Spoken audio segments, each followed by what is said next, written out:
लेकिन बाबा साहब अम्बेडकर जी की प्रतिमा हटाने के लिए ये जेसीबी लाई जा रही है। तो ये बहुत सोचने और समझने में बहुत शर्मिंदगी की बात है ये उत्तर बीजेपी सरकार के लिए। बाबा साहब को मानते हैं, उधम सिंह को भी मानते हैं। हम लोग तो वर्दी का सम्मान करते हैं। जिस दिन ये वर्दी उतार के आ जाओ तो उसका इलाज हम लोग कर सकते हैं।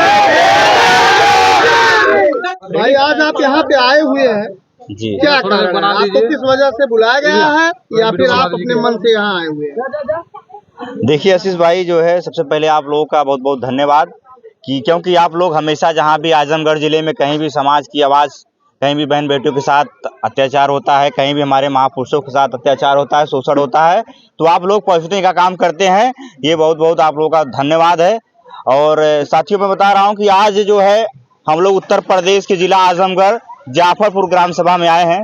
यहाँ बाबा साहब अम्बेडकर जी की प्रतिमा को लेकर विवाद हुआ। जो है विवाद क्या हुआ, यहाँ गांव के लोगों ने यहाँ बाबा साहब अम्बेडकर जी की यहाँ प्रतिमा लगाई थी। जो है काफी समय से यहाँ पर जयंती मनाई जा रही थी, तो गांव के लोगों ने सहमति बनाया कि बाबा साहब अम्बेडकर जी की यहाँ प्रतिमा होनी चाहिए, ताकि हम लोग बहुत हर्षोल्लास के साथ, मजबूती के साथ बाबा साहब अम्बेडकर जी की जयंती मना सके। अपने आदर्श, हमारे मसीहा, हमारे आइडल जो थे, उनके जयंती पर हम लोग अच्छे तरीके से मना सके। तो देखिए जो है यहाँ गाँव सामाजिक जमीनें थी, जो है हमारे प्रधान जी है मौके पे जो है, तो इसमें गांव सामाजिक जमीनें थी, जो है उस पर बाबा साहब अम्बेडकर जी की प्रतिमा बैठाई गई। और बैठाने के बाद प्रशासन की दबंगई के द्वारा जो है उनके बल प्रयास के द्वारा बाबा साहब अम्बेडकर जी की प्रतिमा यहाँ हटा दी गई। प्रशासन का कहना था कि ये गांव सामाजिक जमीनें थी, यहाँ आपको परमिशन लेके बैठाने की जरूरत है। तो मैं पूछना चाहता हूँ उत्तर प्रदेश के मुख्यमंत्री आदित्यनाथ योगी जी से, जब ये गांव की जमीनें हैं तो गांव के लोगों ने ये परमिशन लेके, गांव के लोगों ने अपनी सहमति जताकर इस प्रतिमा को बैठाने का काम किया, तो फिर किस चीज की दिक्कत हो रही है आपको? ठीक है, आप लोग कह रहे हैं कानून को मानते, कानून को मानकर आप लोग काम करिए। तो मैं तो ये कह रहा हूँ, डॉक्टर अम्बेडकर जी ने इस संविधान बनाया, इस देश की अर्थव्यवस्था, इस देश की कानून व्यवस्था उन्हीं के बनाए हुए संविधान से चलती है। क्या आप लोग उनके ही प्रतिमा को उठाने का काम कर रहे हैं? और इस उत्तर प्रदेश की बीजेपी सरकार कहती है कि हम लोग बाबा साहब अम्बेडकर को मानते हैं, उनके विचारधारा को आगे बढ़ाने का काम करते हैं, लेकिन आज उन्हीं की प्रतिमा इस उत्तर प्रदेश से हटाने का काम किया जा रहा है। ये घटना पहली बार नहीं है जाफरपुर ग्राम सभा मेरे भाई। अभी आप कुछ दिन पहले ही दीदारगंज क्षेत्र के आम गांव में हुई थी, क्यों भाई राहुल? उसके बाद अभी यही पवई की घटना आई है सामने। अभी यहाँ घटना देखिए जाफरपुर में। ये लगातार सिर्फ बहुजन समाज के महापुरुषों का अपमान किया जा रहा है, उनकी प्रतिमा हटाई जा रही है। और उनके जिस तरीके से उन्होंने, डॉक्टर अम्बेडकर जी ने संघर्ष किया, जिस तरीके से उन्होंने समाज की आवाज को उठाने का काम किया, इस शोषित वंचित मजलूम कौम को आगे बढ़ाया, उसी को लेकर आज हर जगह लोग अपने तरीके से बाबा साहब अम्बेडकर जी की प्रतिमा हटा रहे हैं। लेकिन ये प्रशासन को देखा नहीं जा रहा है। प्रशासन के लोग अपने दबाव बनाकर बलपूर्वक प्रतिमा को हटा रहे हैं, ये सही नहीं है। बताया जा रहा है कि प्रशासन द्वारा यहाँ पे जेसीबी लाया गया, और जेसीबी शायद इस वजह से लाया गया था कि अगर मूर्ति नहीं निकलेगी तो जेसीबी से निकाला जाएगा। ग्राम सभा की महिलाओं ने बताया ये बात को, तो इस पे आप क्या कहना चाहेंगे? क्या इसमें अपमान?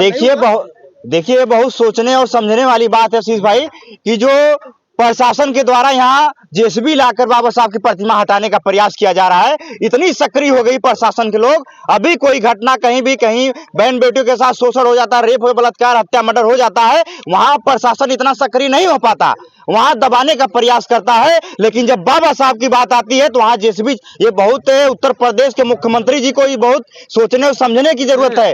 हर जगह बुलडोजर चलाने की जरूरत नहीं है। आप गुंडा माफियाओं को जहां बुलडोजर चलाने की जरूरत है वहां नहीं चला रहा। अभी घटना हुई निजामाबाद में, वहां जरूरत है बुलडोजर चलाने की, वहां जेसीबी चलाने की, वहां नहीं चल रहा है। लेकिन बाबा साहब अम्बेडकर जी की प्रतिमा हटाने के लिए ये जेसीबी लाई जा रही है। तो ये बहुत सोचने और समझने में बहुत शर्मिंदगी की बात है ये उत्तर बीजेपी सरकार के लिए। अभी आप जो यहाँ पे आए हैं, आप ये बताइए जो कि अगर आप यहाँ से फिर कहाँ प्रशासन से बात करेंगे जा करके? देखिए राहुल भाई, परमिशन नहीं देता है सरकार, तो क्या करेंगे आप? देखिए अभी जा रहे हैं हम लोग, प्रधान जी हमारे हैं जो यहाँ जाफरपुर ग्राम सभा के, इनका बहुत बड़ा यहाँ सहयोग है इस गांव में जो है प्रतिमा को लेकर। अभी हम लोग जा रहे हैं प्रशासन से इस मामले को लेकर बात करेंगे। प्रशासन ने कहा कि हम लोग परमिशन देने की अनुमति देंगे, थोड़ा समय दीजिए, हम लोग उनसे पूछेंगे कितना दिन का समय मिलेगा। रात में लगभग 100-150 पुलिस आई थी। देखिए ये तो प्रशासन की दबंगई चल रही है। अभी मैं कहा ना कि पहले तो लोग गुंडा माफियाओं से डरते थे, अब तो आम जनता प्रशासन के लोगों से डर रही है। प्रशासन के लोग गुंडाई कर रहे हैं, कानून का डर दिखाकर, मुकदमा का डर दिखाकर, और ये शोषित वंचित मजलूम को डराने का काम कर रहे हैं। कि महिलाओं का यह भी आरोप है, कहा गया कि घर घर में ताला लगाया जाएगा, उसके बाद दौड़ा दौड़ा करके लाठी चार्ज किया जाएगा। इस पे आपका क्या प्रतिक्रिया है? देखिए, अब ये बात आप जो कह रहे हैं कि जो प्रशासन के लोगों ने कहा कि ताला लगाया जाएगा और लाठी चार्ज किया जाएगा, तो मैं प्रशासन को कह रहा हूँ कि आपकी इतनी मजाल नहीं होगी। और हम लोग तो वर्दी का सम्मान करते हैं। अभी आप लोगों ने तरवा वाली घटना देखी है, बता रहा हूँ, आपकी इतनी मजाल नहीं है कि आप लोग लाठी चार्ज कर पाएंगे। ये हम लोग चूड़ियां नहीं पहने हैं, हम लोग उधम सिंह के वंशज के लोग हैं। हम लोग बाबा साहब को मानते हैं, उधम सिंह को भी मानते हैं। हम लोग तो वर्दी का सम्मान करते हैं। जिस दिन ये वर्दी उतार के आ जाओ तो उसका इलाज हम लोग करते हैं।